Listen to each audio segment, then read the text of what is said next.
അപ്പോൾ ഇന്ന് പ്രകൃതി ഭംഗി ആസ്വദിക്കാൻ വേണ്ടി ഇറങ്ങിയതാണ് കേട്ടോ. വീട്ടിലിരുന്ന് കഴിഞ്ഞപ്പോൾ ഭയങ്കര മഴ. ഞാൻ ബാംഗ്ലൂരിൽ നിന്ന് നാട്ടിലോട്ട് വന്നേ തൊട്ട് മഴ നിർത്താതെ പെയ്തുകൊണ്ടിരിക്കും. ഒരു വെയിൽ എന്ന് പറഞ്ഞ സാധനം ഞാൻ ഇതുവരെയായിട്ടും കണ്ടിട്ടില്ല കേട്ടോ 2 ദിവസമായിട്ട്. അപ്പോൾ മഴയാകുമ്പോഴാണല്ലോ നമുക്ക് ചിന്തകൾ, ക്രിയേറ്റിവിറ്റികളൊക്കെ ഇങ്ങനെ മനസ്സിലോട്ട് ഇങ്ങനെ വന്നുകൊണ്ടിരിക്കുക. അതുപോലെ പെട്ടെന്നൊരു ബുദ്ധി തോന്നി നാടും പാടമൊക്കെ ഒന്ന് കാണാൻ ഇറങ്ങാം, ജസ്റ്റ് ഒന്ന് വീഡിയോ ഒക്കെ എടുക്കാമെന്ന് പറഞ്ഞിട്ട് ഇതാ അനിയനും കൂട്ടി ഇറങ്ങിയതാണ്.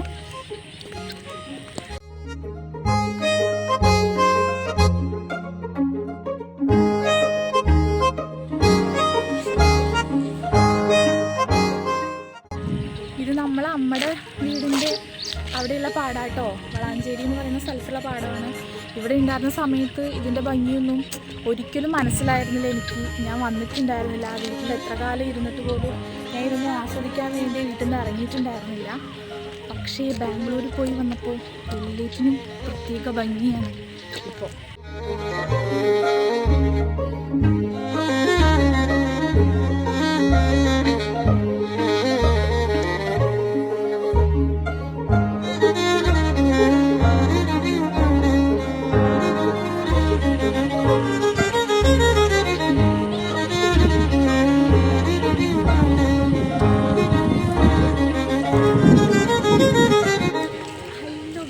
നമ്മളിത് പാടത്താണ് ഇപ്പോൾ ഉള്ളത്.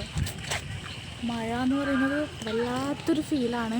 ഇവിടെ നാട്ടിൽ നിന്നുന്ന സമയത്ത് ഇത് എത്രത്തോളം ഫീലാണ്, അതുപോലെ നാടിൻ്റെ ഭംഗി എന്താണ്, ഇതൊന്നും എനിക്ക് അറിഞ്ഞിരുന്നില്ല കേട്ടോ. പക്ഷെ അതെല്ലാം അറിയാൻ വേണ്ടിയിട്ട് ജസ്റ്റ് ഒന്ന് ബാംഗ്ലൂർ വരെ പോകേണ്ടി വന്നു. ബാംഗ്ലൂർ പോയി നാടെന്താണെന്നും വീടെന്താണെന്നും എല്ലാറ്റിൻ്റെ വരെയും മനസ്സിലാക്കാൻ പറ്റി. അങ്ങനെ ഈ മഴയത്ത് വെറുതെ ഇങ്ങനെ ഇരുന്നപ്പം ഒന്ന് പുറത്തിറങ്ങിയല്ലോ തോന്നി. പുറത്തിറങ്ങിയപ്പോൾ കാണുന്ന അടിപൊളി കാഴ്ച എന്ന് പറഞ്ഞാൽ അടിപൊളി.